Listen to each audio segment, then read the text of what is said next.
Ohio State's top NFL prospects put on a show at the NFL Combine.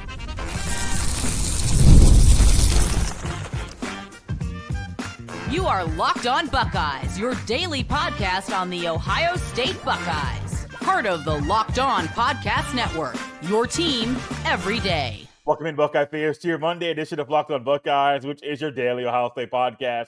Part of Locked On Podcast Network, your team every day. I'm your host, Jay Stevens, also the host of the Jay Stevens Podcast. And today's episode is brought to you by FanDuel. Right now, new FanDuel customers can get $150 in bonus bets if your first $5 bet wins. During today's show, we'll discuss what Ohio State's top NFL prospects did to impress NFL scouts. And when I think about that thought, Jack Sawyer's name pops into my head because he's a guy that has great film in the scalding gray. He did some amazing things in the last few games he played as an Ohio State Buckeye. And the NFL Combine is one of those things that NFL teams are going to be looking at Jack Sawyer to see how he performs. How is he during interviews? How is he in front of the media? What does he do on the field?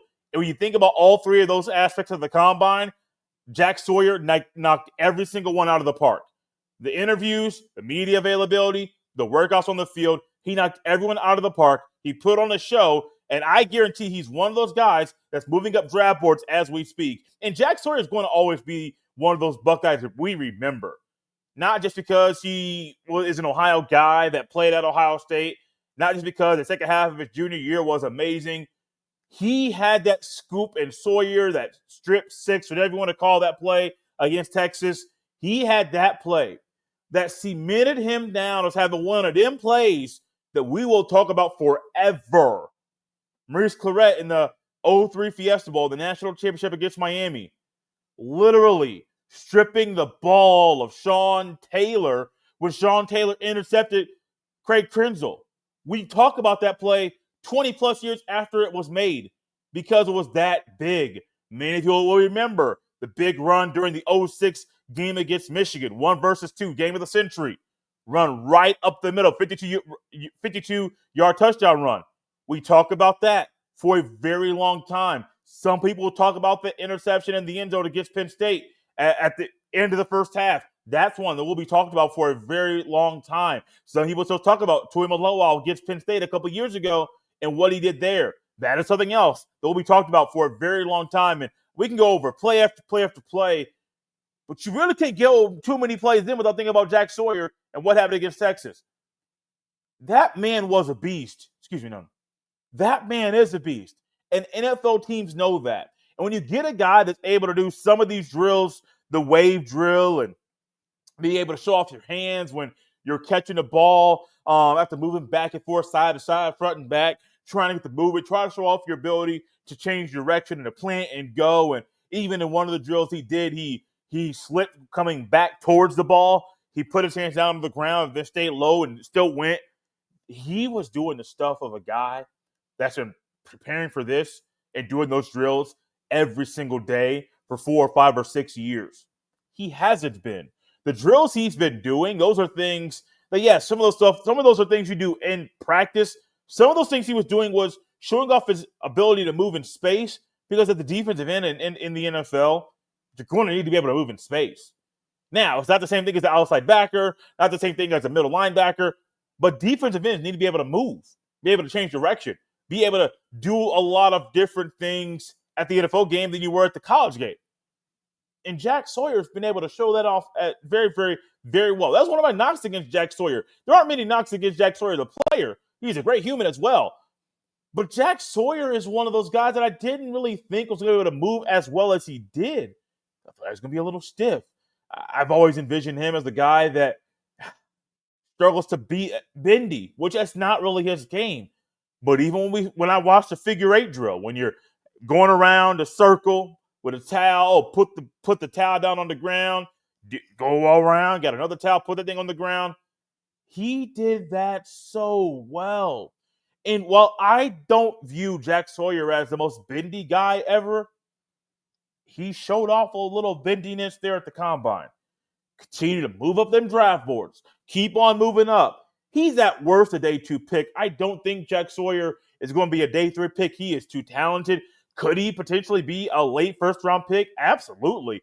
I saw a mock draft of Daniel Jeremiah during the combine, and it had Ibuka as the 26th overall pick, which is a first-round pick. And I'm thinking, okay, I see that. I think Ibuka is probably more, I would have guessed top 20, maybe top 15, maybe 12 to 15 or 12 to 18 is probably where I would have assumed that Ibuka would have gone, which is still time for him to move up.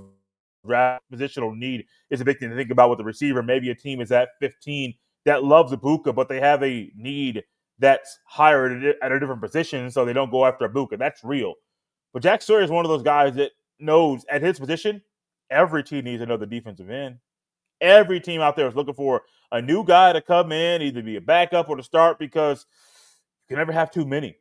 If you can financially make it work, if your roster is constructed in a way to bring another guy in, do it. And he is a guy that can come in and do just that. Now, his measurables and some of the things that he did out there, let me find here. 6'4" and a quarter, 260 pounds, 9 3/4 inch hands. Those are pretty expected. 31 3/4 inch arms. Cool. Wingspans there, 77 1/8 inches. Like, okay. The hand, the arm, the wingspan, all this stuff is great. But he didn't come in and show, well, no, I gained a whole lot more weight, where we thought he played around 260 to 265 being the heaviest. He did come in at 280 or 282. He also didn't go down to 248. He's still at that playing weight. And you're doing that at the playing weight, which almost confirms what we saw on the film. That's huge for Jack Sawyer.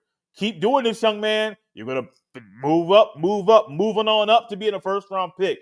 Tuimaleva was the other defensive end that didn't, one of those guys at Ohio State that didn't do any on-field drills. And wow, that's not my preference at all for anybody. I understand why some people may make that decision.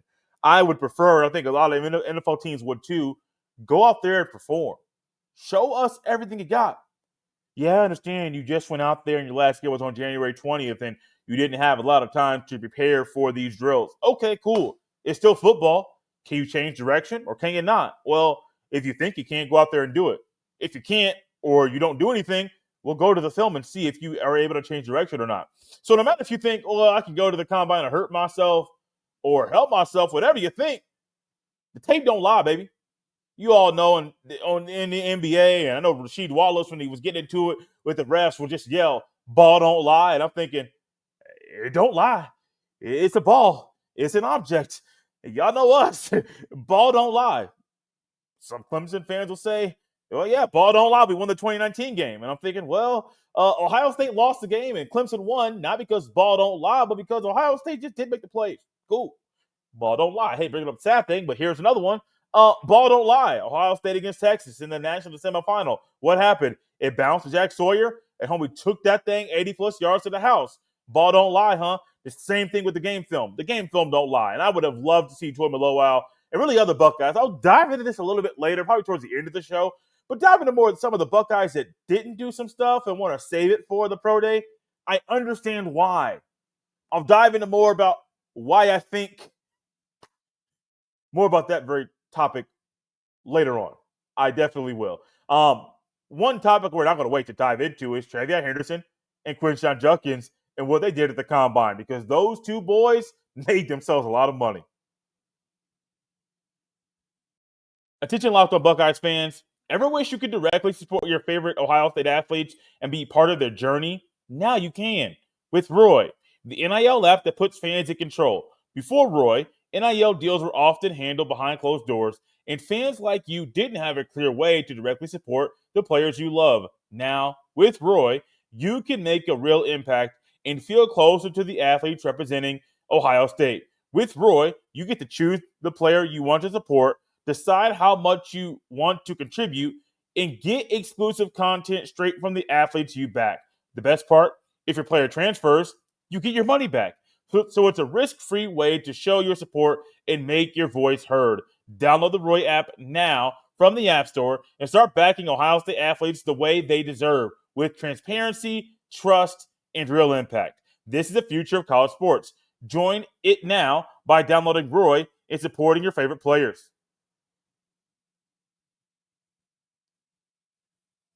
Thank you all for tapping into Locked On Buckeyes and making this show your first listen of the day as we continue to talk about Ohio State players that showed off during the NFL Combine.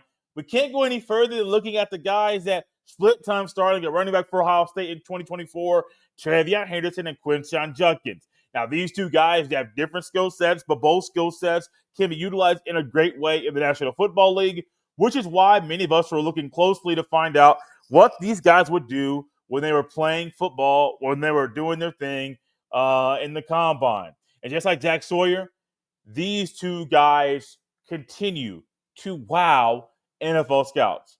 Everyone kind of expects Treveyon Henderson to get a lot of the attention. He is the faster guy. He has a more running back / slot type skill set that can be utilized in a great way in the National Football League. He is going to wow people.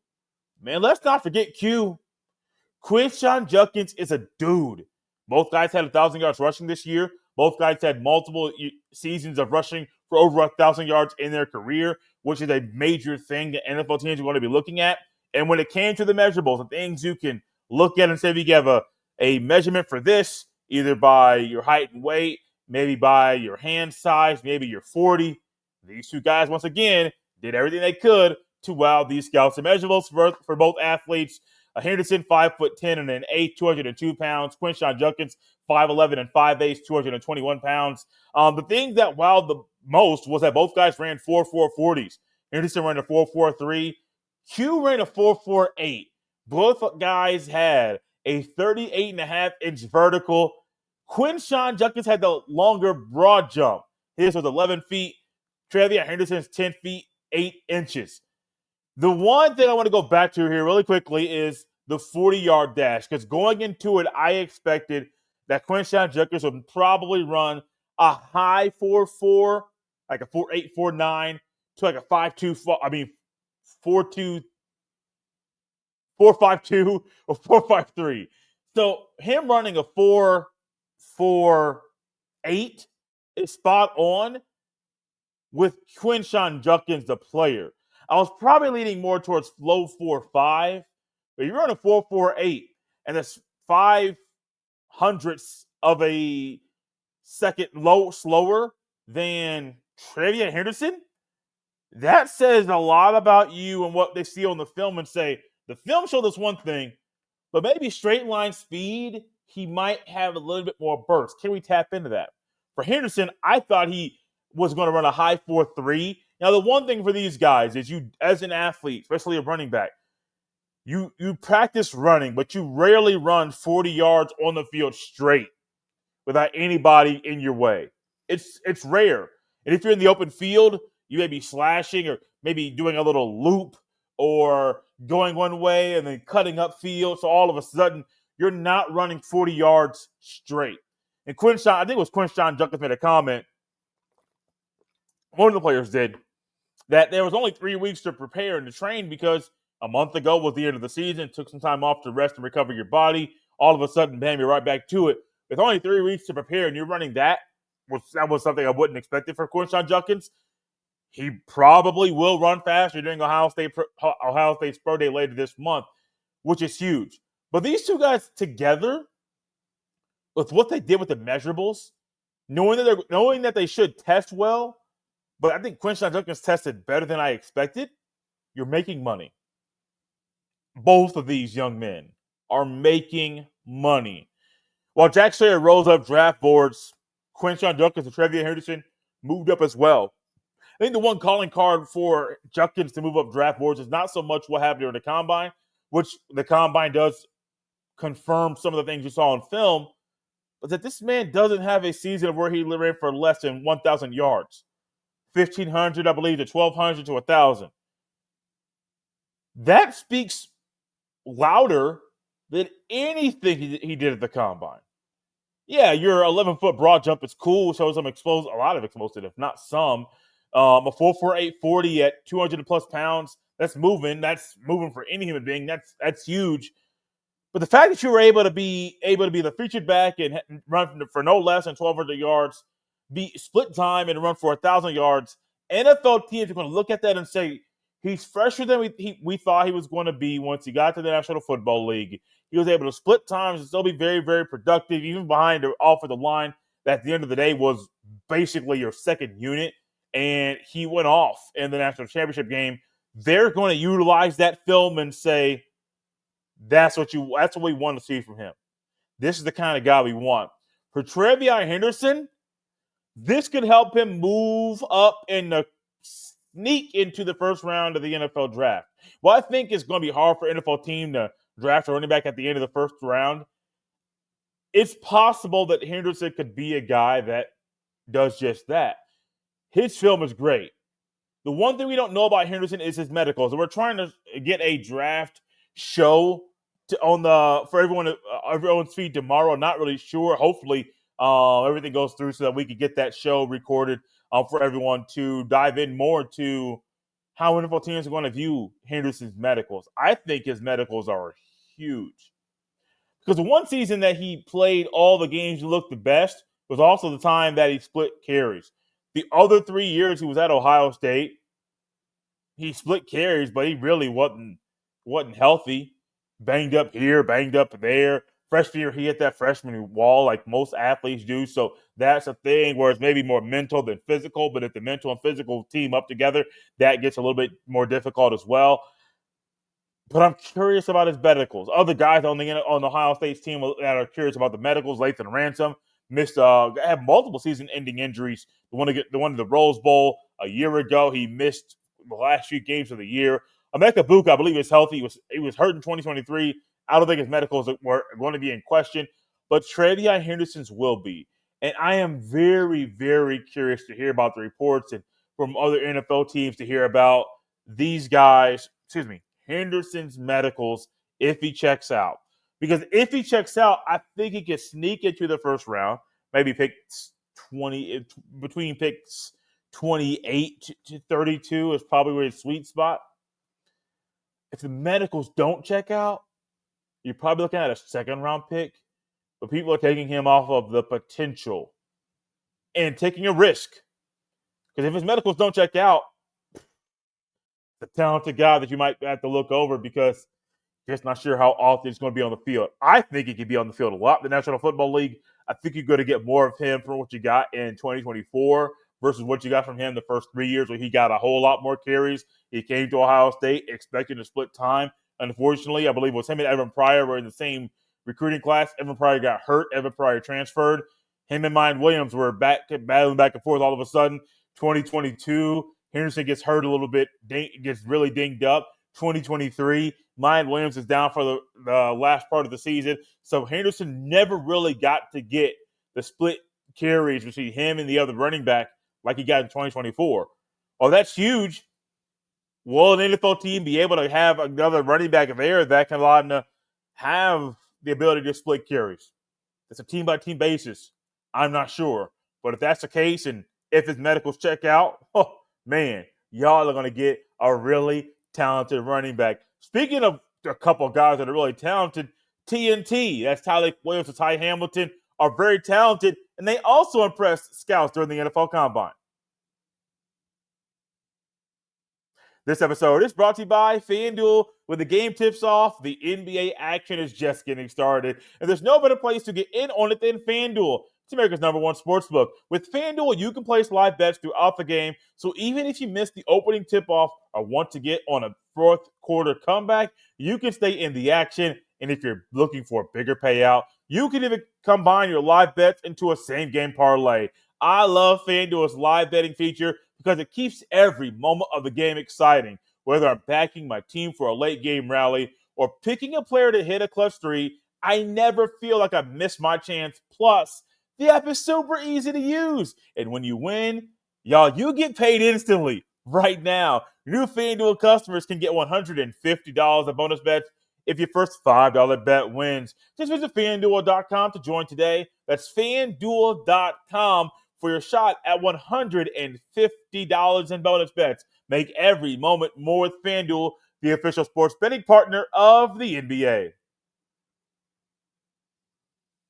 Thank y'all for tapping Locked On Buckeyes and making this show your first listen of the day. If you are a newcomer to Locked On Buckeyes, welcome and thank you for checking out the show, especially at the start of a new week. Make sure you follow Locked On Buckeyes on YouTube or wherever you get your fine podcast. And make sure you hit that notification button so you get notified every time a new show goes live. Speaking of a new show going live, there were a couple of defensive tackles at Ohio State that were live at the NFL Combine. That was Tyleik Williams and Ty Hamilton. They call themselves TNT. Y'all, they are dynamite as a duo. And let me just tell you also that these guys did some amazing things out there at the NFL Combine. I love the Underwear Olympics, man. Maybe it sounds a little weird when a man says that. Pause.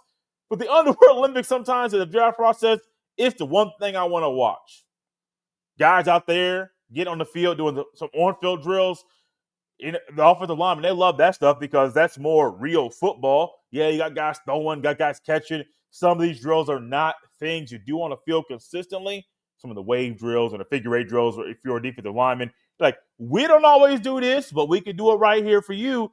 But what TNT always did together was control stuff on the interior. It's very hard to run on Ohio State this year. Not going to look at the numbers, just look at the film. When it comes to defensive tackles, it's not a sexy position. It's not one of those that gets a lot of praise.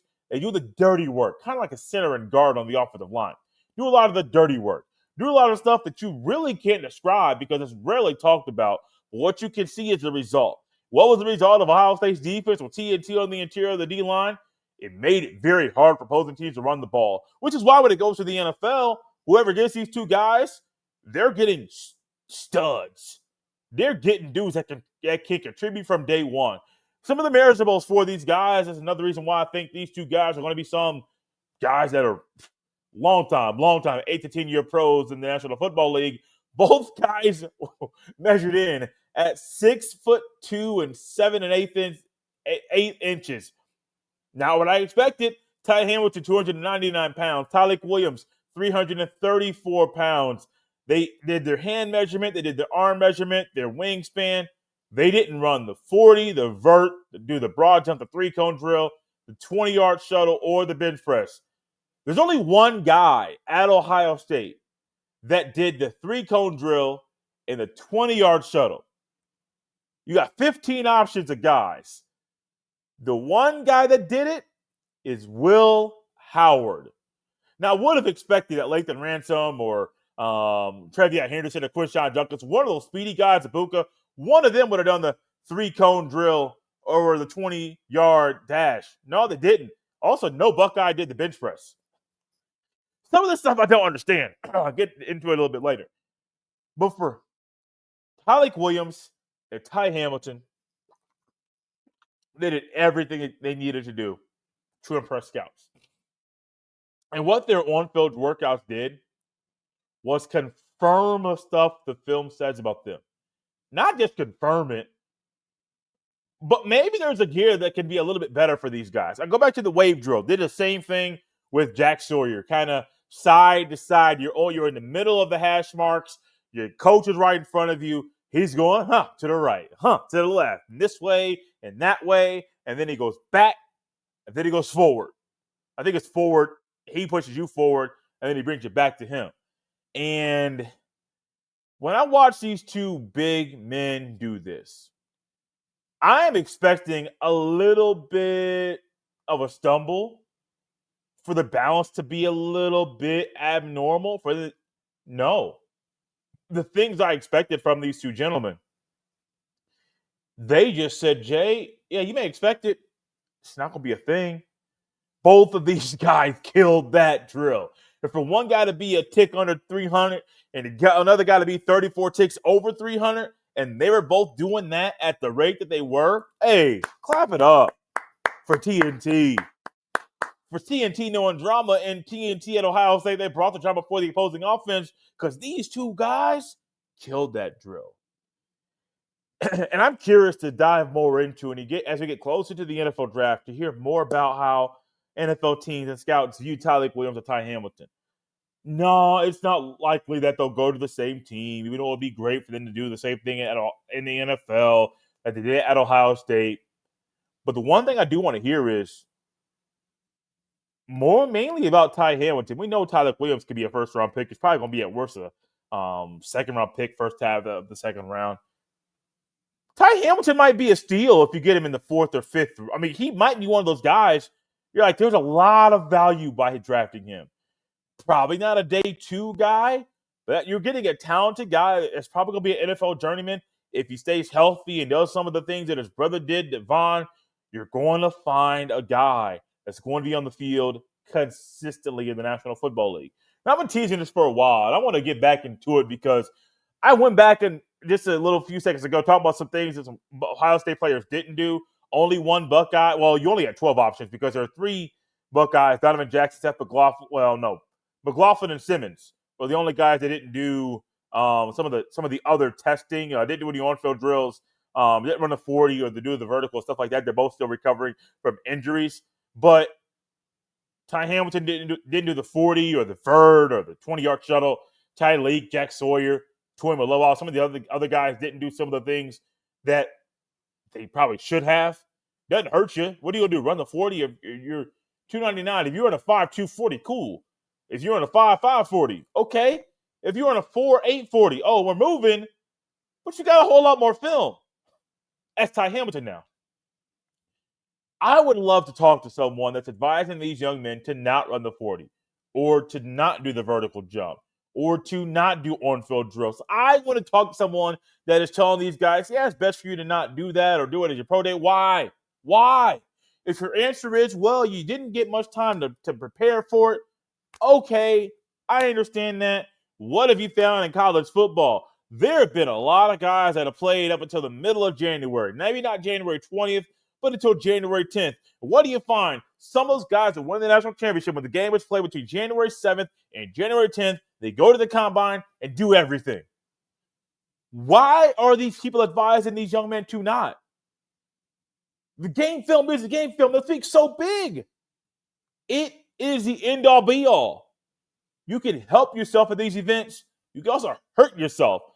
DeJuan Jones is one of those guys that unfortunately hurt himself at the combine. He hurt himself also at the Senior Bowl, and it had nothing to do with stuff that he did on the field. Nothing at all. No one really knew why he wasn't there at media availability day. At the Senior Bowl, people were looking for him to do some stuff behind the podium and to get on the field. Wasn't there. And people are curious about the people in his circle and what they were saying to him and encourage him to make certain decisions. And the same thing goes to some of these Ohio State Buckeyes. The players we've been seeing do this for year after years after year after year. All of a sudden, you're saying, nah, wait till your pro day. Nah. I get the handheld. You want to get a faster time on your 40 with the handheld clock than with the automatic timer. I understand that. Cool. Don't nobody. Like, what are you going to do? Go from a 4.48 to a 4.45? Is that 4.45 better? Yes. But what's everybody going to realize? That's handheld. Someone out there is suggesting these young men to make these decisions. There are decisions that I don't understand, and I can try to figure out how to understand and grasp a lot of them. I could get how they get to the conclusion. It just is one that's a little baffling to me because you got 3 or 4 or 5 years of game film. Not running a 40 ain't going to hurt you. Now, if you come in and people think you're a 4.4 and you come in at a 5.2, which is probably not going to happen, there's a problem. But also, that stuff's not going to happen. Okay, cool. Choose you to do your stuff at your pro day. Maybe you don't. What are you going to find? The game film still speaks louder than anything these guys did on the football field for the Buckeyes this year. Thank you all for tapping Locked On Buckeyes here on a Monday. You can follow me on any social media platform at jstevens07. Send every email to jstevens317@gmail.com. This has been Locked On Buckeyes on a Monday. We'll see you next time.